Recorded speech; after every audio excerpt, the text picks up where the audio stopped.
Hello, I'm Claire Ledayer. This is my garden. It's starting to rain, but we'll do the best we can and we'll see if we can get it all in one video. If not, we'll try to. So, I have compiled a list of the herbs in this garden, and I've referenced Culpeper's Complete Herbal, some vegetable gardening in the Colonial Williamsburg way, herbs for the medieval household for cooking, healing, and diverse arts, and a more modern book, Drive-By Dog. I want to stress that anything mentioned in this lecture is purely historical and should not be taken as medical advice. So, first on the list, we've got rosemary, one of the best loved and most useful herbs. It's used in recipes for salads, fish sauces, wine flavorings, and at Christmas along with the bay to bedeck the boar's head in bay and rosemary. It was used as a scent for hand washing water and in chests against pests to keep your clothes nice and unholy. It is still used today in food, soaps, and perfumes. This is a curry plant. I want to stress this is not the curry plant, apparently. That is a common misconception. The actual curry powder that you would get at the store is a blend of spices and contains things from the curry tree, which is an entirely different family. But it is used as a spice, and it does smell like curry, and it's quite nice. It has insecticidal properties, and is good as an essential oil to augment flavor of fruit-flavored treats and fragrances. This is the sage. It's one of the must-have on any medieval list of herbs, grown for pottages and salads, and of course, flavored in meat. I myself cooked it up in goose with apple and onion for Thanksgiving last year. It was quite nice. The steam from the boiling water, along with other herbs, could be breathed as a cure for toothaches. It's considered good for general health and could quiet the shaking of the palsy and improve digestion, as well as itching, depending on how you took it. It is the first among the seasonings today. Good with pork, fish, and poultry stuffings. This is Sicilian oregano. It's just a smaller variety than some others on the market today. I've got a pretty small yard, so we're keeping the container pots occasionally. It's used in many food dishes as well as sachets. And I didn't actually find any medicinal uses in my books because they're English in nature and this is a hot Mediterranean plant. So they wouldn't have known about it or been able to grow it. This, of course, you'll recognize as strawberry. And I believe, let's see if we can find a label here. In a joke, it's the kind that's known as eclair. That's funny. There's also some sequoia in there. Banks Herbal states it is good for bleary eyes, and the Great Herbal said it was especially good against the evils of the spleen. It is also said to comfort the stomach and quench thirst. Hortus Sanditatis gives a really weird and gross recipe that involves dog poop that would cure throat ulcers. I think I'll be more interested in the strawberry water that was good for people who sweat too much. Modern herbalists will take the leaf as a tea and use the fruit to remove teeth stains and whiten the skin. This is a more uncommon plant. This is Morus alba pendula. It is a white mulberry in a columnar form. I'm growing it with the hopes of eventually feeding silkworms and spinning my own silk for Kingdom Arts and Sciences project. The dried fruits are said to cure fluxes and an excess of womanly courses. That's your period, y'all. The bark of the fruit was used against worms of the body. The juice of the berry was good against throat inflammation and soreness and is a remedy against serpent bites. Serpent bites come up a lot in this list. The leaves can be beaten with vinegar and applied to burns, and a decoction of the bark and leaves good against mouth and toothaches. The leaves are also good to stop the bleeding of wounds, the mouth, the nose, or piles. I have a lot of containers on this side of the yard because this is the dog yard and he likes to eat things. So here I've got my succulents because they're pretty and they're good in summer and they don't take a lot of water, which is also good for summer. Here's some thyme.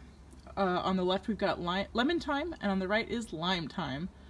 So if I can zoom in a little, this has got a bit of a yellow bordering on the leaves that the other one lacks. It's generally grown in gardens for pottages and meat flavoring. It's good with honey for driving out phlegm, for asthma, and expelling worms. If you cook it with wine, it will warm the heart, the liver, and the spleen. It is more popular now as a flavoring than in the Middle Ages, used with stuffing, soups, sauces, and meatloaf.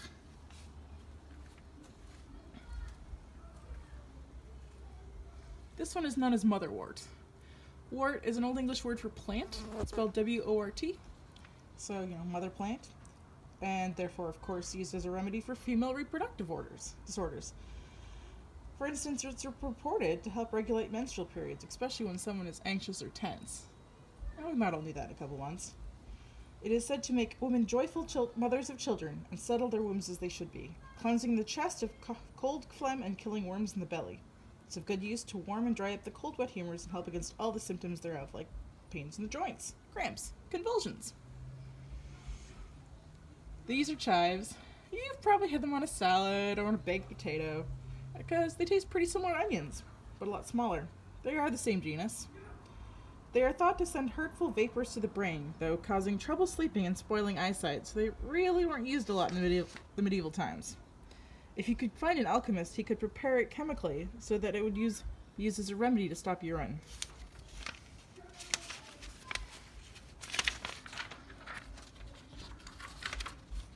Over here we've got French tarragon.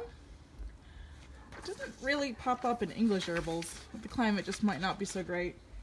In Spain, the tender tops were cooked with vegetables, and the juice was used to flavor drinks. It sweetened the breath and dulled the taste of better medicines, as well as aided in sleep. It's used more widely today in salads and sauces. Tarragon vinegar is considered by many as an essential in French dressing. This is Roman chamomile. There are two types. I apparently have the slightly less useful one, but if drunk with wine, it will break up the stones and destroy the yellow evil and help liver ailments. It's good for headaches and migraines. You can boil it with orange peel as a hand wash. It is not said to have medicinal uses today, but French housewives still prefer it for weak stomachs, headaches, and pale complexions. You can find it in sleep aid teas and shampoos. This one's just barely starting to leaf out, but this is a dwarf variety of germander. It is said to strengthen the brain and thinking abilities and relieve them when drooping. If you take it with honey, it will be a remedy for coughs, hardness of the spleen, and difficulty of urine, as well as helping those with dropsy. I'm not entirely sure what dropsy is. You might want to ask Seamus. It can bring on women's courses and expel the dead child. AKA, don't try that at home, please. Most effective against the poison of all serpents, first when drank with wine, and then when bruised and applied to the wounds. You can use it with honey to clean old ulcers. It's also good for side pains and cramps, headaches, and all diseases of the brain. Now here's one Eleanor would recognize. I got this from her last April. It's Alexander's. It's honestly still not doing so hot. Two of those leaves are yellow. I think it needs to be in a bigger pot, honestly. Maybe she could tell. It warms a cold stomach and promotes general flow of urine, periods, expelling of afterbirth, passing of gas, etc. It opens a stoppage of the liver and spleen, and can be boiled or bruised in wine to help against snake bites. It is recommended to have it regularly in a pottage. Hello, Alan. Hello, how are you? Yeah? Snoofle, snoofle. Anyway, there's your dog break. He likes to pretend to help me garden by eating it. Hence the fence. So, here is Angelica. The stalks and the roots, when candied and eaten alone, are good against infection and to warm a cold stomach. You can steep it in vinegar or distill it in wine to ease the pains and torments of the cold and wind.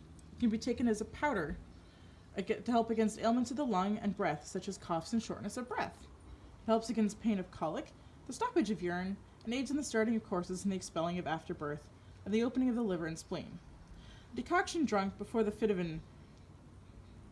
I don't know how to pronounce the word, A-G-U-E. I've always sort of been like, oog, will help with the aid sweating before the fit. The garden variety is more useful than the wild variety, but both can be used. Pardon me while I flip a page here.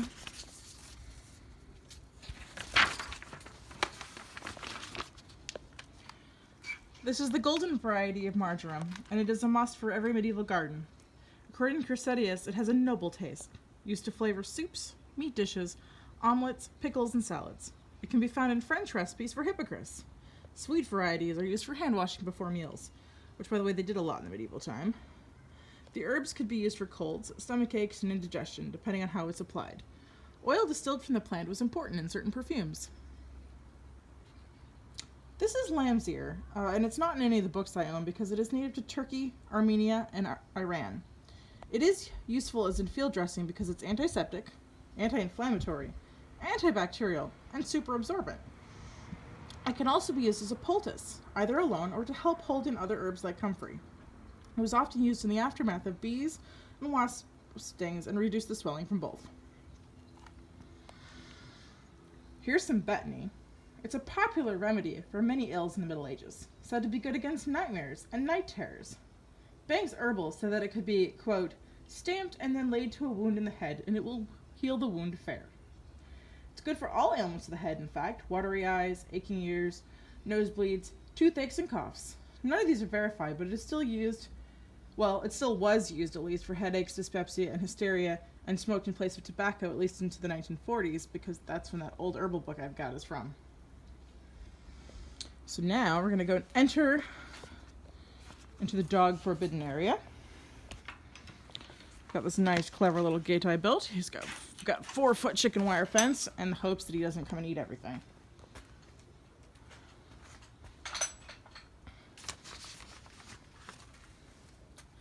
This is sweet woodruff. There's a different variety known as bedstraw, but it's a lot softer, stickier, doesn't have as glossy leaves. It's got nice leaf arrangements of 6 in a whirl there. It smells like newly mown hay when dried, and was used on floors, garlands, and to perfume the clothing in the chests for storage. It was good for healing all sicknesses that come from heat, according to Hortus Sanitatis, and used against moths. This is where my mint lives, because we all know how mint goes and it spreads. And I don't really know what varieties are in here. I think on the left side with those really dark stems, we have chocolate mint. Let's take a sniff. Nope, that's all lemon balm. But that one might be a little different. Maybe it is just lemon balm. It does like to take over. Be that as it may, there is definitely mint in this pot. This is mojito mint. Yay. A 9th century writer was quoted as saying, there is as many varieties of mint as there are sparks from Vulcan's furnace. And there are countless recipes. You can use it to rub on teeth for a sweet-smelling mouth, and poultices for botches on the face, applied to toothaches and to prevent vomiting, and to inhibit internal worms. They use that a lot in a lot of things today. This is lemon balm. It's one of my favorites, which is a good thing that it spreads then, I guess. I've always liked lemon balm. Dioscorides said that the leaves could be applied and drunk with wine against the bites of dogs and scorpions and could lessen the pain of gout. Dried leaves against the head could dry congestion. Leaves eaten with salt could relieve difficulty in breathing and clear the chest. It is still used in Europe as a home remedy for fainting, dizziness, wounds, neuralgia, and feverish colds. Dried leaves add flavors to soup and sausages, and fresh leaves are good in wine beverages. And as I said, if you just sort of rub it a little, smell it, there's a lemon scent. That's how you know.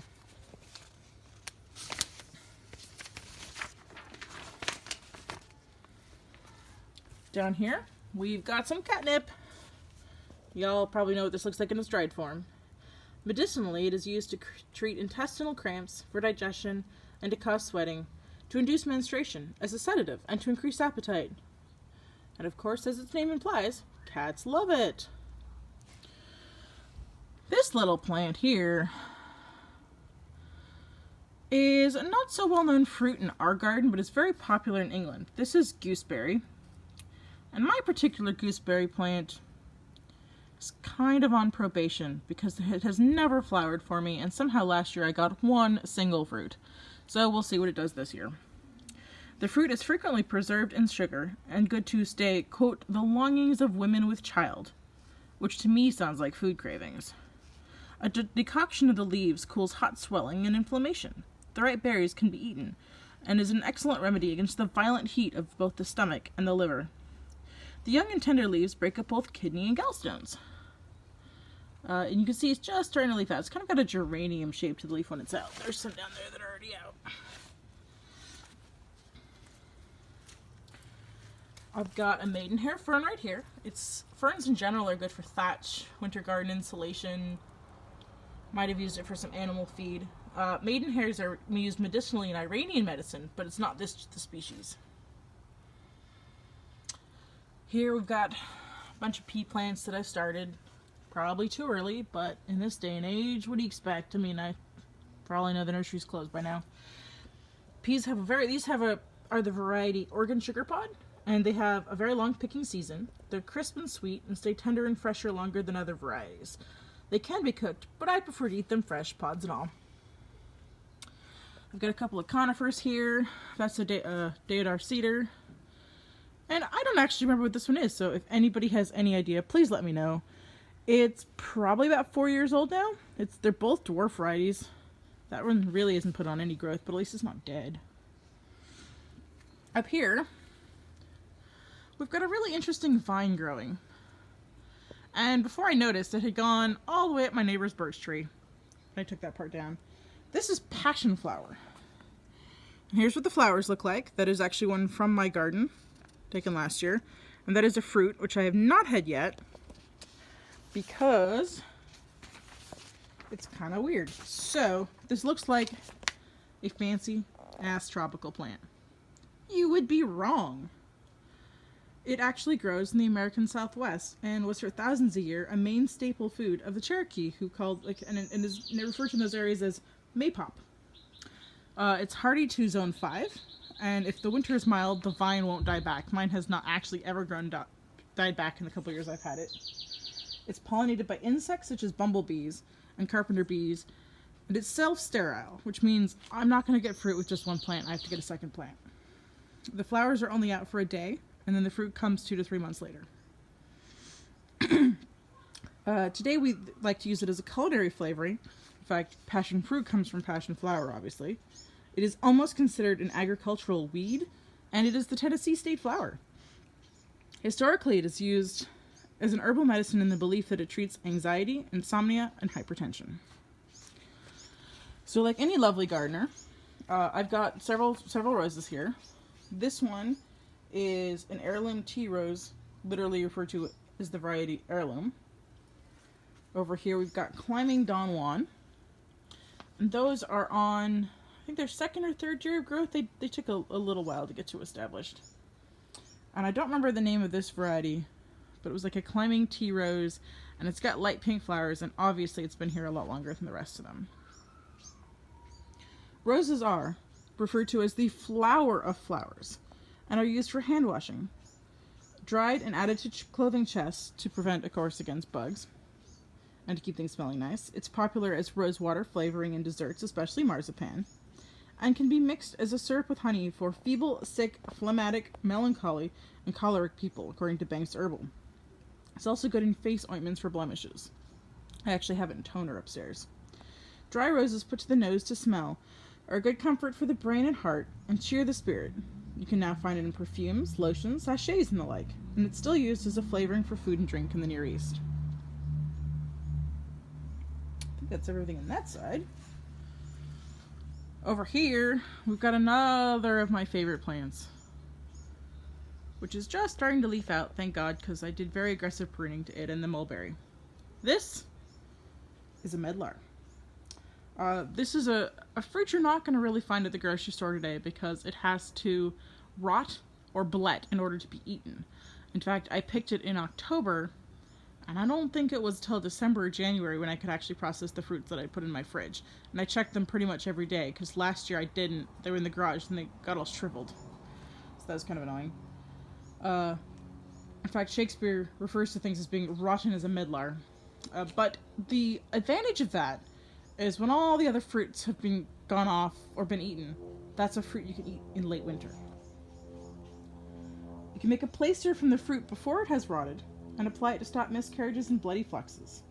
The leaves are good for this and is a decoction against pain, swelling, and bleeding of the tooth and mouth. It is good in a bath for those with heavy courses or bleeding piles. They clearly had a lot of problems with piles and worms back then.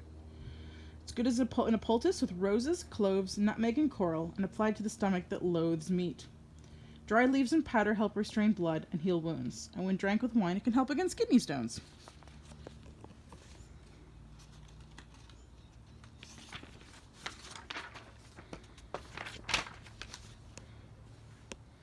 Under my medlar, I have transplanted these little babies here, which don't look very impressive now, but if you saw the flower, you'd know it in a heartbeat. It's saffron! It only has those 3 little red things that we get the spice from. And in fact, it is so popular that 1/3 of the recipes for medieval well-to-do houses contained saffron. That's the distinctive flavor, as well as that golden yellow color that you expect of saffron rice. Supposedly, Henry VIII was so fond of it that he forbade court ladies from using it as a hair dye. Only the stigmas are used, like I said, and it takes about 75,000 flowers to produce a pound of saffron spice. This is supposed to be my hardy hibiscus. The flowers on it last year looked like that. I'm not entirely sure this one survived the winter. It was supposed to, but they don't start coming up until April, so we'll see. It could be that the whole main sort of rootstock is just dead and needs to come back from the bulb. I don't really know how it works. There are very many species found in tropical places around the world, and not quite so tropical places, with so many uses that I won't list them here. I bought it because I like Hawaii a lot, and it was pretty, and I was excited about having a tropical plant. Is there a variety label on this? There is. Look at that. Summer in Paradise. That's a nice name. So that's what it's supposed to look like. Okay. Over here we've got my carrot starts. These are not hardy in our climate, but they're grown as an annual. They're rich in vitamin A, B, and K, as well as potassium and folate. This particular variety, which is known as Littlefinger, haha, Game of Thrones fans, not that Littlefinger, is great for small containers, and my dog is very fond of eating the tops, so he'll enjoy that. We've got some more strawberry starts over here. This was in question a few days ago, but I'm pretty sure this is lovage. It opens, cures, and digests the humors, and provokes urine and women's courses. It cleanses and heals ulcers and sores, and lessens their inflammation. When gargled warm in the mouth, it cures quinsy or king's evil in the throat. Again, I have no idea, so go ask Seamus. He probably knows. The same water, when applied to the skin, takes away spots, marks, and scabs. Might have to try it for my eczema later. A little when drank quenches extraordinary thirst. Also got a really nice stepping stone here. Just take a look at that. And he's turned off for now, but that's Claude with his little fake fishies. Because there used to be fake water lilies as well until the dog ate them. Over here we've got my lettuce starts. Again, it's pretty early. You really shouldn't put them out this early, but I didn't have anywhere else to put them, and we might not be able to buy such things soon. These can be picked throughout their growth. You just pinch off the outside leaves and leave the base intact. It's better to actually keep picking them throughout the season when the leaves are young, otherwise they get tough and bitter. In its nice tall pot, this is dill, and it should get as long as these stakes. Banks Herbal says it's good medicinally to ease stomach rumblings and wicked winds, as well as a hiccup cure. The seeds, when burnt, were used to help wounds cure faster. It is best known today, of course, for flavoring pickles, but is also good with boiled cabbage and turnips and cauliflower. Back here we have wormwood. It's you'll know it best probably as one of the ingredients in the spirit known as absinthe, but you can use it as flavorings in other spirits and wines like bitters and vermouth. Give me a sec for that motorcycle to go away. Okay. Culpepper has a thing for wormwood.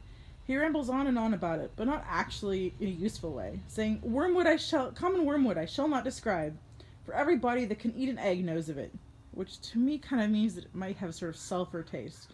And in fact, they do reference it a lot in the Bible, sort of is in Revelation about things smelling of like brimstone and wormwood and like the end times. And anyway, the Roman wormwood is known to help with stinking breath, and as medicine it is used today to counteract poor appetite and impaired digestion for various infectious diseases like Crohn's disease and IgA neuropathy, which is a disease of the kidneys and immune system.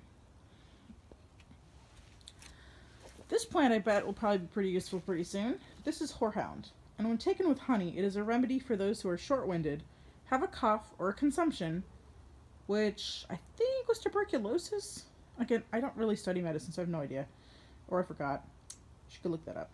This helps expectorate phlegm. It is given to women to bring on the courses, expel the afterbirth, and is in a treatment against venomous bites or stings. See, they're really worried about those venomous bites and stings. But in a time when you didn't have anti-venom, you take what you could get. When used with honey, it can purge foul ulcers and sores and the creeping of the flesh over the nails, which to me sounds exactly like an ingrown toenail. It helps with the pains of the side and can clear eyes and nostrils when mixed with honey and wine. You can mix it with a little rose oil and drop it into the ears to ease pain. Now over here, I had a much bigger one, but it really took over the garden, so I replaced it with a small one this year again. This is rue. Rue is bitter, but was used in the Middle Ages as a seasoning for salads, herb omelets, and fish sauces. I think that's useful because black pepper doesn't, which is a much later thing, and even long pepper, I think they're both imported. So if you can get something that is local, that you don't have to pay for, that spices your food, all the better. It appears among herbs for the cop, which I think means copper, so it was likely also used to flavor wines and beers. It is considered valuable as an antidote to ward off disease, insects, witches, and all manner of evil things.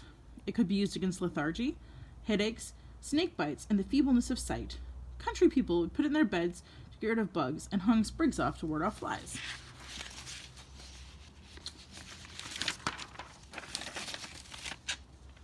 This is that mystery plant that I posted on the gardening group. The Google wants to show me all kinds of different leaf arrangements when I look up valerian. Some of them do look like this. And in fact, here there are exactly opposite leaves. But in other cases, like this one, I'm getting almost slightly alternate leaves. If you look at the bottom, they do have a basal arrangement. So I think valerian, but we're just going to have to wait until I see when it flowers. Here is my English lavender. It is highly prized. It's not doing so great, by the way. I did recently repot it in a sandier soil because I heard it likes poor drainage, so we'll see if that helps. It's highly prized as an herb for perfuming silks and linens of the wealthy and strewn in chests to prevent insects. It was believed a sprinkling of lavender water would preserve chastity. I think we're a little late for that in this house. It is recommended in the Hortus Sagittatus as headaches in a little bag, along with bay, betony, red roses, marjoram, cloves, and nutmeg blossoms. They recommended different bags for the nobility and the common folk. Like, it was like a red silk bag for the nobility and linen or whatever you had for the commons. It was also said to work against apoplexy and palsy and loss of speech. Today, of course, you can find it in soaps, perfume, and sachets. And our last pot here, which, I'd say stands about a 4.5 foot tall at this point, is a bay laurel. It is good for flavoring soups and jellies and wines in the Middle Ages, and laid among clothes because it smelled nice. It was said to be good to purge a man of the phlegm and cholera, according to Banks Herbal, and to cure colic, according to the Great Herbal. And I'll be honest, the only reason I've got this growing is if someday I ever get offered to be a laurel, I will sew all the leaves together and say that I made my own laurel wreath. That's it. It's the only reason okay, and it smells nice, but that's the reason I bought it anyway. So go back out of this lovely place. There's where we started, my lovely juice. I do have some seed starts to grow some more things, and I've got some dirt there for that. Maybe that'll be a future video. Oh yes, we mustn't forget our neighbor's lovely conifer that likes to take over our yard. We used to have a similar tree and decided to take it out. And for you foodies, there's my Traeger. Here's a nice view of what the fenced area looks like. So that's my garden. Hope you all enjoyed the tour. Bye.